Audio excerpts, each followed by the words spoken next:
Hello and welcome friends, स्वागत है आप सभी का YouTube channel Masters in Ethical hacking पे। तो दोस्तों, क्या कभी कोई भी वीडियो देखकर अगर आपके मन में ये सवाल आता है कि यार इसका प्रैक्टिकल कैसे होगा, या फिर मुझे टेक्निकल नॉलेज ज़्यादा नहीं है, टेक्निकल स्किल्स जो है वो मेरी वीक हैं, बट मुझे ये करना है क्योंकि ये बहुत काम की चीज़ है।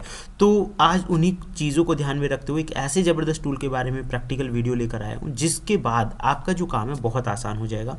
तो गाइस, हम बात करने वाले हैं पेनिट्रेशन टेस्टिंग, वेबसाइट के पेनिट्रेशन टेस्टिंग के बारे में। दूसरा, बग बाउंटी हंटिंग के बारे में। कोई भी वेबसाइट है उसके अंदर बग्स का पता लगाना, उसके अंदर की कमियों का पता लगाना और उसे सिक्योर करना, ये इसका मेन पर्पज़ है। सेकेंडली, मैं आप लोगों को बताना चाहूँगा कि इसके साथ साथ बहुत सारी ऐसी काम की जानकारी आपको मिलेगी। देखिए, कोई भी चीज़ एथिकल है या अनएथिकल है, ये डिपेंड करता है चीज़ों के ऊपर। जब आप किसी भी टूल्स टेक्निक का इस्तेमाल गलत पर्पज़ के लिए करते हैं तो वो अनएथिकल हो जाता है, और जब आप सही पर्पज़ के लिए करते हैं तो वो एथिकल हो जाता है। तो गाइज़, यहाँ मैं आपको ऐसी ही ज़बरदस्त टूल का जो प्रैक्टिकल बताऊंगा जिसे आप बड़ी आसानी से कर पाएंगे। विंडोज़ पे भी यूज़ कर सकते हैं, और अगर आप काली लिनक्स इंस्टॉल कर रखा है तो काली लिनक्स पे भी कर सकते हैं। प्रियोरिटीज़ ये है कि पाइथन आपके कंप्यूटर में इंस्टॉल होना चाहिए, यानी विंडोज़ पर पाइथन जो है वो इंस्टॉल होना चाहिए। कंप्लीट वीडियो एजुकेशनल पर्पज़ के लिए है, अवेयर लोगों को अवेयर करने के लिए और सिक्योर रहने के लिए। मेन पर्पज़ इस वीडियो का यही है। तो गाइज, मैं जिस टूल की बात कर रहा हूँ, the name of the tool is Argus, आप यहाँ पे देख सकते हैं। और सबसे अच्छी बात लगी, आज तक आपने भी बहुत सारी स्क्रिप्ट्स देखे होंगे, टूल्स देखे होंगे, लेकिन इसकी सबसे अच्छी खास बात मुझे लगी कि जो भी काम की चीज़ें हैं उसने एक ही प्लेस पर रखा हुआ है। जैसे कि आप यहाँ पे देख सकते हैं कि जैसे नेटवर्क से रिलेटेड जो चीज़ें हैं वो अलग प्लेस पे हैं, वेब एप्लीकेशंस के लिए अलग चीज़ें हैं, थ्रेट इंटेलिजेंस के लिए अलग हैं, और ऐसा एक दो नहीं, पूरे 135 इसमें जो हैं कोड इस्तेमाल किए गए हैं। और 135 भी मतलब वो रिपीटेड नहीं है। जैसे जनरली आपने देखा होगा कि भाई आईपी की जानकारी, ईमेल, ये वो, इसमें सब एक मतलब एक जो प्रोसेस होना चाहिए उस तरह से यहाँ पे इम्प्लीमेंट किया गया। तो टूल मुझे काफ़ी अच्छा लगा। इसका प्रैक्टिकल हम देखते हैं कि किस तरह से ये काम करता है, और उसके बाद जानेंगे इसकी बाकी चीज़ों के बारे में। तो गाइस, सबसे पहले बहुत ईजी है, इसको इंस्टॉल करने के जो तरीके हैं इसमें लिखे हुए हैं, you can check it from here. 3-4 अलग अलग मेथड्स हैं, जो मेथड आपको अच्छा लगे आप उसका इस्तेमाल कर सकते हैं। बिना इंस्टॉल किए यूज़ करना है तो फर्स्ट मेथड आप इस्तेमाल कर सकते हो। तो हम फिलहाल फर्स्ट यूज़ कर रहे हैं, and here is the thing, let me minimise it first. Okay, तो सबसे पहले आपको कर लेना है गेट क्लोन, या फिर जो आपने कमांड कॉपी की है उसे यहाँ पे कर देना है पेस्ट एंड एंटर। तो आप देखेंगे कि ऑलरेडी हमारे पास ये जो फोल्डर है वो है। तो हमने यहाँ पे लिखा टूल का नाम, यानी फोल्डर के अंदर चले जाएंगे। dir कमांड, विंडोज़ पे कर रहे हैं dir, और लिनक्स पे कर रहे हैं तो ls कमांड का आप इस्तेमाल करें। तो इसके अंदर की फाइल एंड फोल्डर्स जो भी हैं वो आप देख सकते हैं। स्क्रीन क्लियर कर लेते हैं। तो इस टूल को चलाने के लिए देखिए बहुत इजी था कि इसमें आप लिखेंगे सिंपली, डायरेक्टली चलाने वाली जो बात थी, तो इसमें आप लिखेंगे पाइथन m और टूल का नाम लिख दीजिए। जनरली जब आप फर्स्ट टाइम चलाएंगे तो हो सकता है cmd2 की एरर आ जाए, जो इसकी रिक्वायरमेंट है। तो आपको एक कमांड देनी है, पिप इंस्टॉल cmd2, और आसानी से ये जो टूल है वो काम कर जाएगा। तो गाइज, आप यहाँ पे देख सकते हैं 134 जो मॉड्यूल हैं इसके अंदर दिए गए हैं। एंड इसके बारे में जानना है क्या क्या चीज़ें, तो आप हेल्प लिख के इसके बारे में जान सकते हैं कि भाई module select, run, option, info, किसी भी चीज़ के बारे में अगर वर्क करना है। हालांकि गिटहब रिपोजिटरी पे भी ये सारी चीज़ें बताई गई हैं। फिलहाल मैं आपको दिखाता हूँ, मुझे इसके देखने हैं मॉड्यूल्स, तो मैंने लिखा यहाँ पे मॉड्यूल्स लिखने के बाद जो 134 मॉड्यूल्स थे इसके, वो हमारे सामने आ चुके हैं। यूज़ करने का तरीका इसने बताया है कि जिस भी मॉड्यूल को आप यूज़ करना चाहते हैं यूज़ करके मॉड्यूल आईडी लिख दीजिए, और रन करना है तो आप मॉड्यूल आईडी के बाद रन लिख सकते हैं। अब जनरली देखिए, इसमें से बहुत सारे मॉड्यूल हैं, सबका अपना अलग अलग वर्क है, हियर यू कैन सी, ठीक है। तो एक एक करके मैं आपको बताता हूँ। और 134, सबसे बड़ी बात क्या है कि यूनिक कॉन्सेप्ट इसमें लिया गया है। ऐसा नहीं रटा रटाया हर जगह या हर टूल में वही चीज़ काम कर रही है, वैसा नहीं है। तो यूज कैसे करेंगे, हमें सिर्फ लिखना है यूज़। मान लीजिए मैं 1 को यूज़ कर रहा हूँ तो मैंने 1 लिख दिया। अभी ये कह रहा है कि भाई टारगेट आपका सेट नहीं है, टारगेट सेट कीजिए।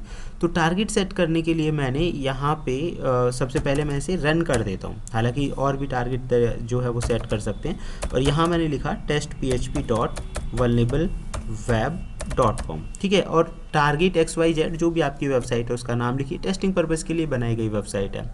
तो पहला हमने नंबर 1 पॉइंट यूज़ किया है। नंबर 1 जो पॉइंट आपने यूज़ किया है वो किस लिए यूज़ किया जाता है और ये क्या काम करेगा, ये सारा कुछ यहाँ पे दिखा रहा है कि भाई ये जो वर्क है इसका वो क्या वर्क करने वाला है, ठीक है। तो जैसे ही आपने लिखा है इसका टेस्ट रन किया, रन करने के बाद इसके जो भी टेस्ट हैं वो स्टार्ट हो जाएंगे और बहुत कम टाइम में, मतलब बहुत ज़्यादा टाइम नहीं लेता, आप देखेंगे कितने कम टाइम में इसका जो रिजल्ट है वो हमारे सामने आ गया। TXT रिपोर्ट जनरेट करके इसने सेम फोल्डर में उसे सेव भी कर दिया है। अब हम चलते हैं नेक्स्ट के लिए। मैंने यहाँ पे लिखा यूज़ 2, यानी कि मॉड्यूल नंबर 2 यूज़ कर रहे हैं, जिसका इस्तेमाल जो है वो आप देखेंगे DNS रिकॉर्ड इनक्रिप्टेड DOH, यानी कि जो है ये मतलब DNS रिकॉर्ड्स को चेक कर रहा है। देन DOH का मतलब होता है DNS ओवर HTTPS, ठीक है। तो DNS ओवर HTTPS इसका सेकेंड मॉड्यूल है। ये चीज़ें क्या हैं, इसका अगर मैं सबको एक्सप्लेनेशन करने बैठूंगा तो बहुत ज़्यादा बड़ा हो जाएगा। फिलहाल मैं आपको ये जो मॉड्यूल्स हैं इसके या टूल्स हैं उनको कैसे यूज़ करना है वो बता रहा हूँ। Just you need to write run, और क्योंकि आप देखेंगे हम पहले सेट कर चुके हैं तो उसी के हिसाब से जो रिजल्ट्स हैं वो हमारे सामने आ जाएंगे, क्योंकि हमारा टारगेट जो सेट है उसी पे ये 1 बाय 1 एक एक करके सारे मॉड्यूल्स को अप्लाई करेगा।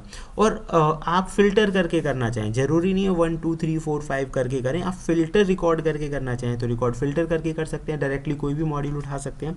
जैसे कि मैं आप लोगों को बता देता हूँ कि डायरेक्टली अगर मान लीजिए मुझे यूज़ करना है 35 6 7 134 तक है, कोई भी यूज़ करना है तो वो यहाँ लिखना है। तो आप समझ गए होंगे कि मतलब टूल कितना ईजी है। जस्ट जो भी आप वर्क करना चाह रहे हैं उसका नंबर लिखना है और ये आसानी से अपना जो काम है वो करना स्टार्ट करेगा, एंड जो रिजल्ट्स हैं उन्हें ऑटोमेटिकली सेव कर देगा एक फ़ाइल के अंदर। और मैं आपको कुछ और चीज़ें भी दिखाऊंगा, हालांकि इसमें और ज़्यादा एडवांस अगर इससे आप वर्क लेना चाहते हैं तो गूगल है, HIBP है यानी हैव आई बीन फाउंड की जो वेबसाइट है, सोडन है, उनकी API की का इसके अंदर एक ऑप्शन है। अगर आप खुद की API की उसके अंदर इंप्लीमेंट कर देते हैं तो वो सारे फीचर्स जो HIBP के थे, गूगल के थे, गूगल के एक्स्ट्रा फीचर्स जो हैं, सोडन है, सेंसिस है, उनके एक्स्ट्रा फीचर्स का भी आप इस्तेमाल कर सकते हैं। And here you can see the results are very accurate, और एक एक चीज़ के बारे में इसने बहुत अच्छे से वर्क किया है। सारे रिजल्ट्स और रिकॉर्ड आप देखेंगे मतलब कितना अच्छे से, मतलब जिस काम को एक एक्सपर्ट करता, मान लीजिए आप पेनिट्रेशन टेस्टिंग कराते, बग हंटिंग वगैरह ये सारी चीज़ें कर रहे हैं तो ये रिकॉर्ड बहुत मायने रखते हैं। तो इसको करने में आपको कुछ नहीं करना पड़ रहा है, जस्ट मॉडल का नाम लिखना है और जानना है कि भाई कौन सा है। मान लीजिए नज़र नहीं आ रहे तो यहाँ हमने लिखा मॉड्यूल्स एंड एंटर, तो अब देखिए सारे के सारे आपके सामने आ गए एंड देयर आर एवरीथिंग जो भी आप चेक करना चाहते हैं। ये देखिए मल्टी लैंग्वेज URL टेस्टर इसके अंदर है, SEO अब्यूज़ डिटेक्टर इसके अंदर है। तो मतलब जो भी वर्क आपको करना है, HTML5 आ गया है तो उसके फीचर्स के बारे में आप देख सकते हैं। थ्रेड फीड कॉरेलेटर इसके अंदर है, बग बाउंटी प्रोग्राम फाइंडर्स है, मतलब उस चीज़ के अंदर कोई बग बाउंटी प्रोग्राम है तो वो ऑटोमेटिकली फाइंड कर देगा। रेपुटेशन कैसी है IP की, मतलब here are there are lots of things जो आपके काम को आसान बनाते हैं। ऐसी एक वल्नरेबिलिटी होती है फाइल अपलोड सरफेस फाइंडर, है ना, तो फाइल अपलोड की एक वल्नरेबिलिटी होती है तो ये सरफेस को फाइंड करने में हेल्प करेगा। वल्नरेबिलिटी एक अलग चीज़ है, फाइल अपलोड सरफेस फाइंडर एक अलग चीज़ है, लेकिन उस कंडीशन में आप फाइल से रिलेटेड जो वल्नरेबिलिटीज़ हैं उनका पता लगा सकते हैं। ये काफ़ी हेल्पफुल है।